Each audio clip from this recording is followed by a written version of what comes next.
Hi guys, welcome to our new video. Today we're gonna look at Hartley's Crocodile Adventure Park. One thing's for sure, definitely gonna see a lot of crocs today, salties as well as freshwater crocs. Stay tuned. Can say hi. Ite ite. Kitty.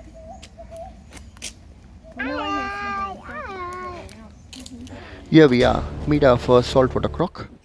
He weighs about 500 kilos and is about 40 years old. In the next clip, we're gonna jump on a boat ride in the lagoon full of crocs. Oh, there's two missing.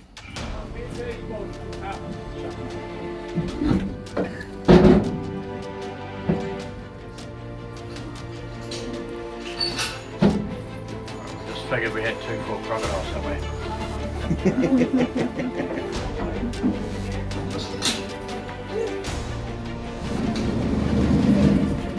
Fetch just there, fetch the dog and Purdy Lake for Douglas.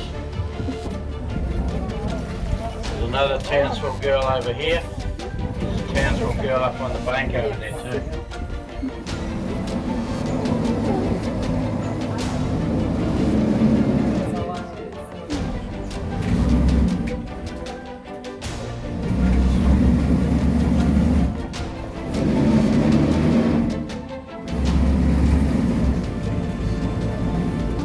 Come on! Little girl! Bye-bye!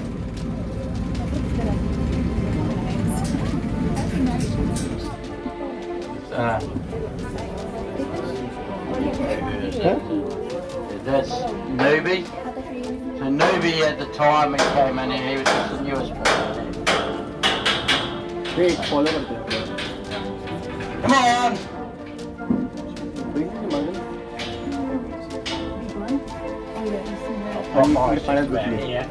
Boris is on his way over. Probably get Bandana's girl coming around as well.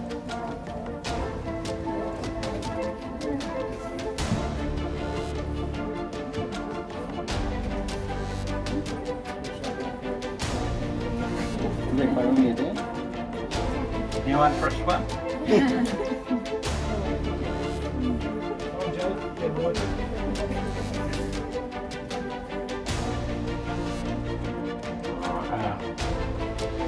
What we're going to do here is just see if we can get some exercise out of the animals and entertainment for you guys.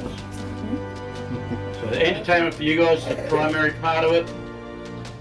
The exercise for the animals, that's the other main reason we do it. It's not about feeding them. If they want the food, they can get it. They'll just grab it, break the string and go. If they don't break the string, they're just playing and they don't need it. So I'll try and get it back. Now if they do the exercise, then these animals are capable of digesting up to 95% of what they take in. As opposed to us digesting 45%, and we use 80% of that to maintain our body temperature. What are you feeding it? This is cowhide. That is big. Cowhide. Popeye? You gonna do some gym, Popeye? There'll be 3 or 4 crocodiles just here at the moment. Come on, Popeye. You gotta come over, you gotta do some exercise.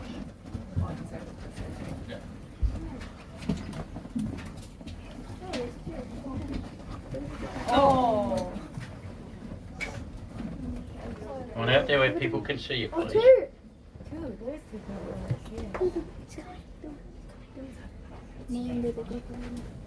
We're gonna get the Kiwi Aussie standoff.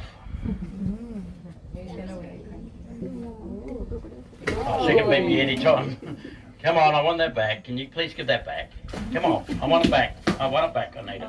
All 3 of them. I need it more than you do.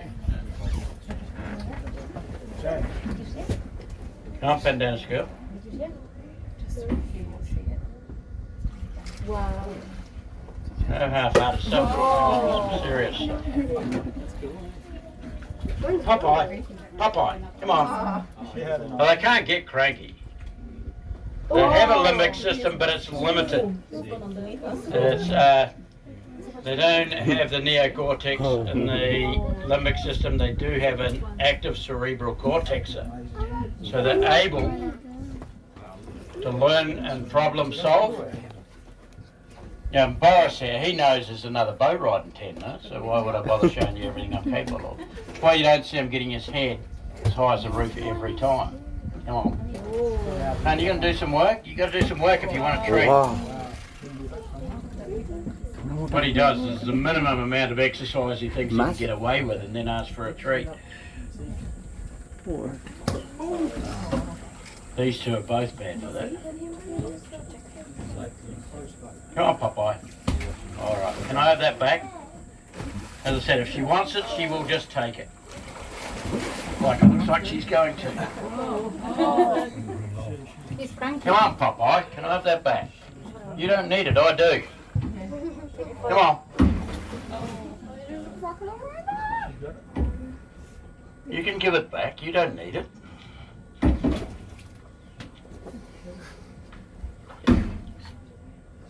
Grumpy. Mum. I'll strain the boat up, I'll get something to happen on the other side. Go with a bit of kangaroo this time.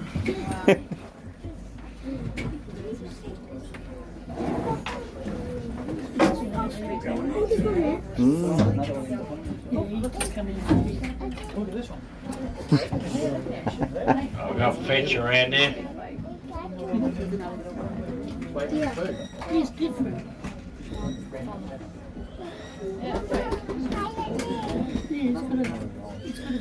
There's plenty of food in here for them. Loads of fish life, bird life. All the birds you see, the smart ones, the dumb ones, have already been eaten. No, go straight there, but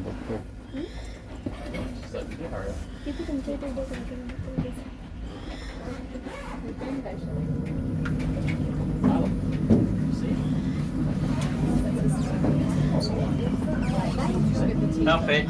That's alright, not fetch. It's Newbie. Newbie! Come on, Newbie. Newbie's busy looking through the window at the menu. Doing a bit of window shopping. Oh, that's another young boy here. Come on. He's worried about the other one. Coming up?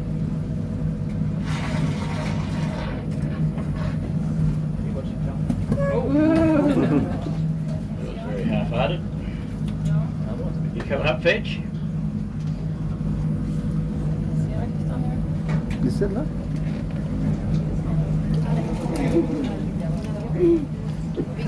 I'd say you'll find Boris is coming through on the way Fetch is behaving there. Where are you, Boris?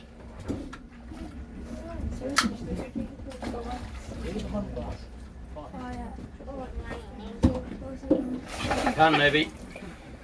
Oh, did you do that? He is really beautiful. Come on.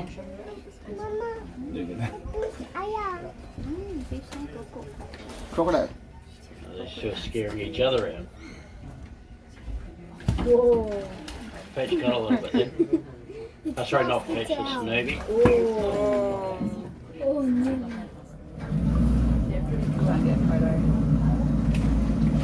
He thinks he's a vegetarian.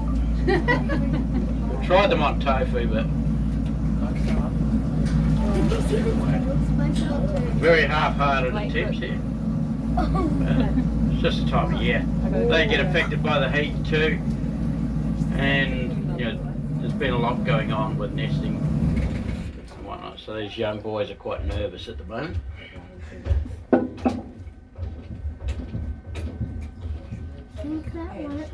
He likes to look through the window at the menu.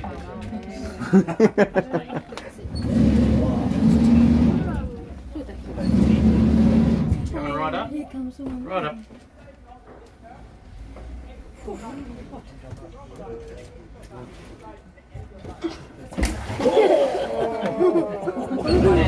Sorry, mate. You're right, mate. You're right. I've been there. Behind me.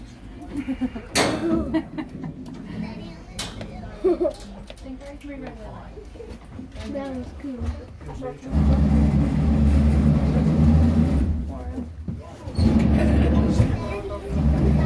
I think they're okay.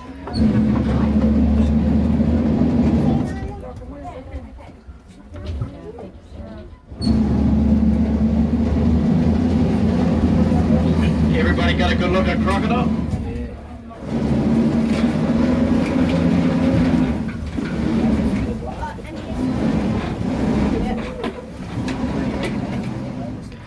Hope you guys enjoyed it.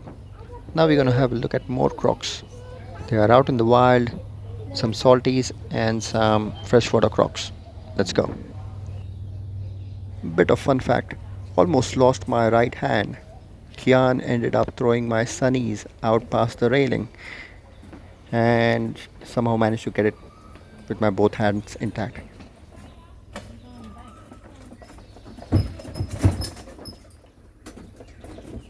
Pooja.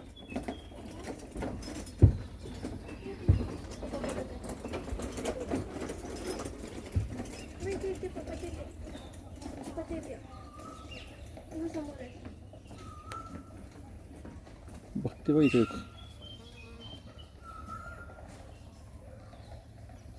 बघितलं बघतीये ना हो तिला वाटतं सर्व एक आले खायला आता खाणं तयार क्रॉक आहे जाम स्टेल्थ किलर पण ही वाटत नाही आपल्याला सॉल्ट वॉटर वाटते साईडवर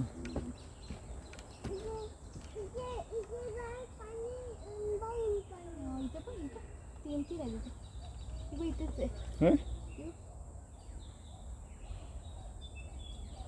आणि इथे दोन छोटी slow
A crocodile is seen swimming in the water.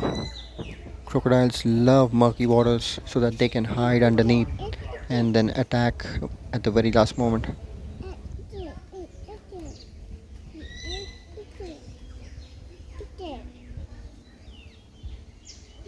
Another one is seen resting at the edge, close to the tree.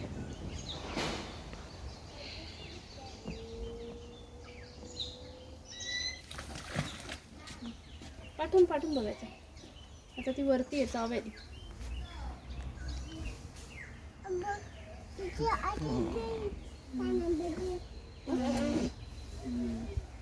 तू आपल्या आवाज बरं करतो पाण्याची तू उठून जाईल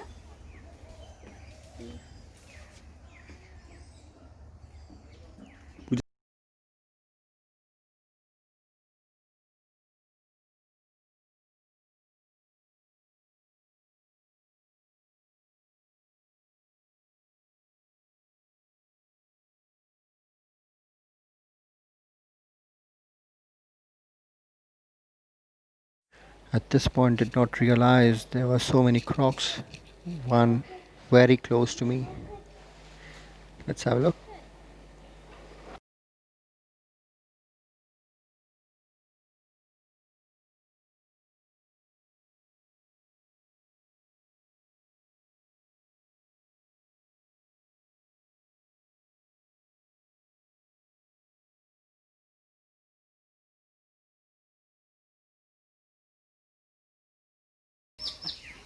Guys, meet Zach. He weighs about 700 kilos and is about 5 meters in length.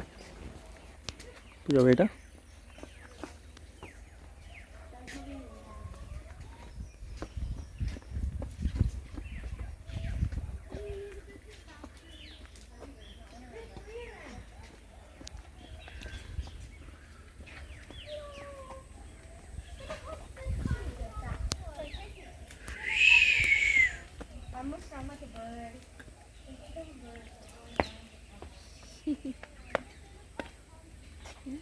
Why are you holding it? biggest croc.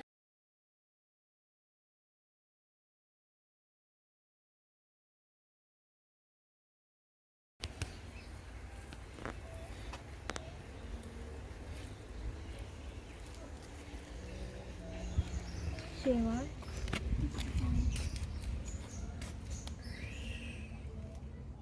Alright guys, let's check out our last croc for the video.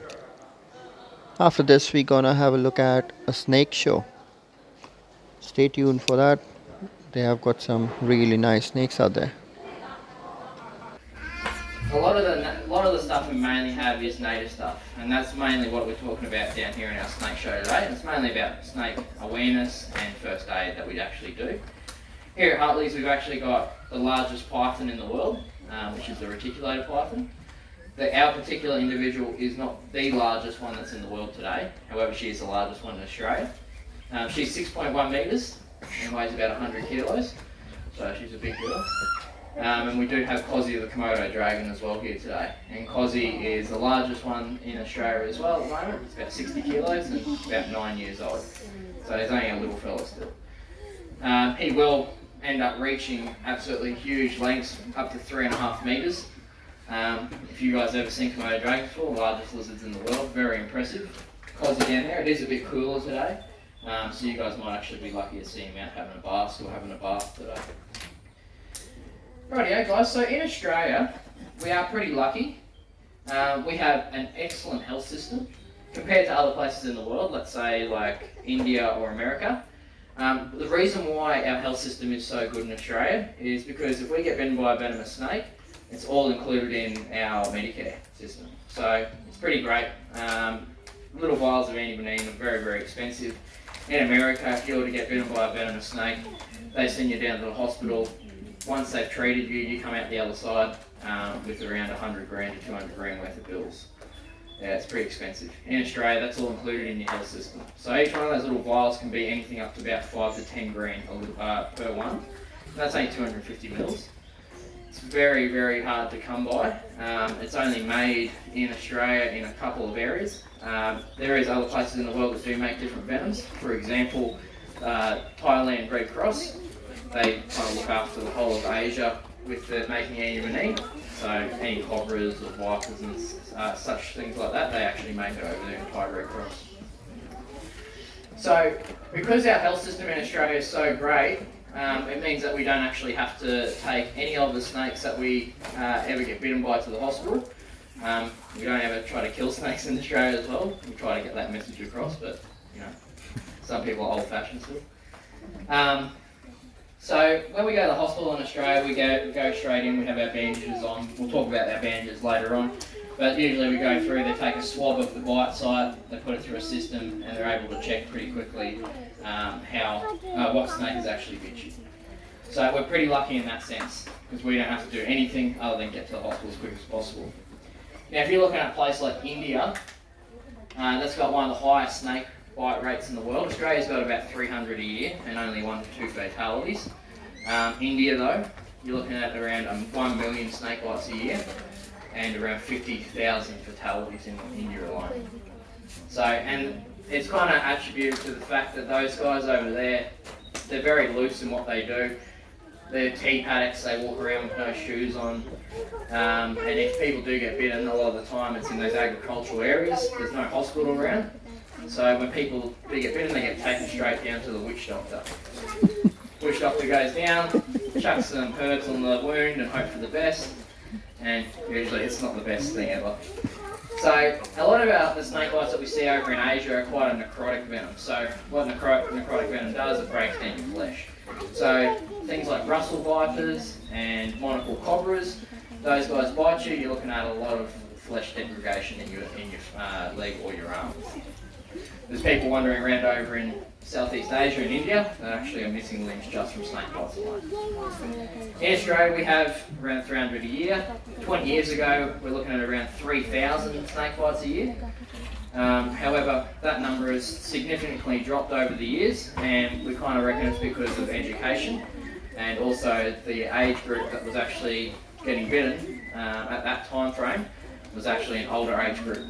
So they're usually the people that I like to call the heroes. They're the ones that go out and try to kill the snakes. The age group in Australia, guys, or in the world I should say in general, do you know what gender and what age group is actually most regularly bitten by snakes? 30-year-old males is actually closer than what I hear half the time. The average is actually 46-year-old males. Yeah. You think, looking at myself, I play with snakes every day. I look like a bit of a crazy unit sometimes. So you reckon it's going to be someone around my age. But yeah, 46-year-old males, a lot of the time, they're the ones that they're trying to act all tough. They go after the snake, they kill the snake. They go around to their neighbours, they're like, check out my snake, I killed you. And they're the ones that usually get bitten. There's one bloke in particular a few years ago, killed a taipan in his yard. Thought it was great to go and show his neighbours, swinging the taipan around. Taipan's head hit him on the neck. Instead of hitting him on the neck, just injected all the venom into his body. So, even though the snake was dead, it still has that capability of injecting the venom. The venom literally just sits there. Once those muscles relax, we're pretty much just going to pump it straight out. So I've even heard of people, they buy these Asian cobras from over, Egyptian cobras from overseas. They get the Egyptian cobra, it's nicely done up, all taxidermed, and there's a mongoose getting strangled by the cobra. Some of you guys might have seen it before. Even some of those fangs that are on those cobras there, I've heard of people scratching themselves and then having an adverse reaction to the venom that's on those fangs. So, even when a snake is dead, it still has the capability of envenomating someone. Now, in Australia, we're pretty lucky. Our health system's pretty great, but also we do have a few different species of groups of snakes, I should say. My favourite group is obviously the venomous snakes. I play with them day in, day out, and have for the last 20 years or so.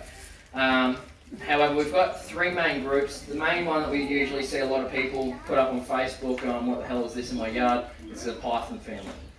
Now, Phython family, they are constrictors, so they're snakes that grab their prey and they strangle them. Once they're dead, they do eat their prey on them.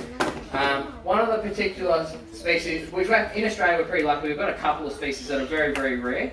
Over the last 30 or 40 years, we're actually been able to bring those rarer species into captivity and breed them up. One of those species in particular has got kind of a little success story with him. It's this fellow we got in the bag here today. So this is our first snake here today, guys, and this is what we call our rough-scaled python. Now, how he gets the name of rough-scaled python, this guy does have little tiny keels on every one of his little scales there. So when you do run your hand across it, you can feel it, and it does feel just like iron. So, hence the name rough-scaled python. These guys only live in a very, very small region in Australia, and that's the Kimberley region right at the top of WA. In the 1800s, these guys weren't even known about. All there was in a museum in WA was a specimen sitting on a shelf in a jar of metho. A herpetologist walked in there one day and said, what the hell is this snake? Turned the jar around. On the other side of the jar there's a label that said children's python. He went, wait a minute, that's not right. This snake does not look anything like a children's python. It's way too big. It does not have the same structure. Children's pythons are tiny little snakes. So you're looking at a snake that's probably about 70 centimetres maximum length. So they're not an overly large species. Whereas these guys here, they can get up to around 2 metres, 2.5 metres in length. So he grabbed that jar. We don't actually have quite a large group of these guys. It's very, very small in comparison to families like our pythons or our venomous snakes. They're part of our family snakes, which we call colubrids. Colubrids are non-venomous snakes. However, in that group there is a couple of venomous ones. So it goes against the whole rule altogether. One of those particular venomous species that we do have in the colubrid family is this guy that we have in here. Hopefully I put the right snake in the right bag. So, does anyone know what this little fella is here today? snake, yeah, that's correct. Yeah, got that. So this here is what we call a night tiger. So a lot of people call them night tigers, pretty familiar name. Another name for them is brown tree snake, or cat-eyed snake, or doll's-eyed snake. They've got a million names. How they get the name of night tiger is pretty obvious. They do have tiger-like stripes, and that's pretty much how they get it. They do also have an elliptical pupil, so they have a slit pupil. Makes it very easy for these guys to see at night, but also very tiger-like in that fashion as well. These are pretty much the main species in that group of colubras in Australia is venomous. However, they're not like our elapids, which have front fangs. These guys have actually got fangs at the back of their mouth, and their venom glands are located right at the back of their mouth as well. So what these guys are actually do when they grab a prey on them, they'll sit there, they'll grab it, they'll just sit there and continually chew until they get their venom in. Once they've venomated their prey on them, they will consume it. Now, they might be venomous, however, I don't consider them dangerous to humans. There has actually been one particular case where someone has died from the species, but it was just like a bee sting to that person, and they were actually allergic to the venom. They didn't know at the time, and they did have their throat swell up, and then unfortunately they did die. Brown tree snakes as well are quite interesting because they're one of the few species of snakes in the world that we have actually seen gone feral in one location in particular. It's called Guam. These guys were introduced there many years ago by the military, came in on shipping containers, find a nice little home with plenty of food. The food in particular that was found on that island was birds. These guys are quite thin and skinny like a little vine snake. They do go up the top of the trees very easily. At night they can just pick off birds wherever they see fit. They actually nearly wiped out the whole population of birds on Guam. The government decided that they need to do something about it, so they decided to go out and start putting baited rodents in the tops of the trees and try to hope to kill some of those snakes off. From everything I know, they've gone ahead with it. They've knocked out a significant population, but there is always going to be a little bit of a stronghold that we do have on the Taipan. Look at that. You want to do a snake show? No. So this here is our inland Taipan. So these are one of the rarest species of Taipan. In Australia, we've got 3 particular species. The 3 species that we have is our inland, like you see here, our coastal, and our western desert Taipan. So your inland Taipan is the most venomous snake in the world. When they run some tests on the venom for the snake a few years ago, they actually found that this guy can kill 250,000 mice with one little drop of venom. Wow. They didn't go and test it on a whole bunch of blokes, but what they found is if it's 250,000 mice, you're looking at about 200 grown adults that this guy can kill. So every one of us here today would be pretty stuffed if we got a little tiny drop of this venom. So our inland taipans, although they are the most venomous snake in the world, they are one of the rarest species of snake as well, or rarely seen I should say, just because of the area that these guys do occupy in the wild. It's part of an area we call black soil plains, and black soil plains are pretty arid, dry environments. Pretty sure none of you guys would want to live here. Like so, hold it on your hand. Oh, dropped out a little bit there. Hold it on your hand. You want to wrap around your bite side 3 times. Now what you're doing with that is making sure that you're putting the pressure on the bite side. That first point of contact, you're making sure the venom's going to try to stay in the one spot. Once you do that, you want to start going up the limb. Once you get it over there, you want to do one below and then up your limb. So while we go up our limb, it just changes every time. Some people come through here, they do a first aid course, and they're telling me like, oh, a lot of people tell me to do it from the top of your arm down your arm if you've been bitten on your hand.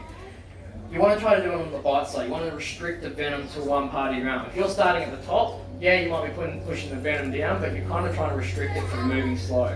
The slower it goes through your lymphatic system, the easier your body's going to actually be able to break that venom down. So you go around your bite side a few times, up your arm. Once you get up to the top of your arm, you want to tuck it in. If you've put these bandages on right, it's going to be a little bit tight. However, you don't want to put it on too tight. If you get to the hospital in time, they'll actually start running blood tests on you immediately. Once they start testing your blood, they're not seeing anything come up in your bloods, they'll start taking your bandage off very, very slowly. At one point, they'll get down to your bite side after about 8 or 9 hours, and then they'll take it off. Sometimes people have put the bandage on that well, once they get to the bite side, the venom starts rushing through their body. So you just got to make sure that bandage is on properly at all times. Now, you want to try not to move as much as possible once you get this bandage on. You want to splint your arm, you want to put your arm in a sling. If you get bitten on the leg, which is one of the most common bites in Australia because people are bushwalking, they get hit by something and they think they've been bitten by a snake. Wrap your leg up and then keep your leg straight. Get in the car, get in the ambulance, get your mate to drive to the hospital, don't stop at the pub.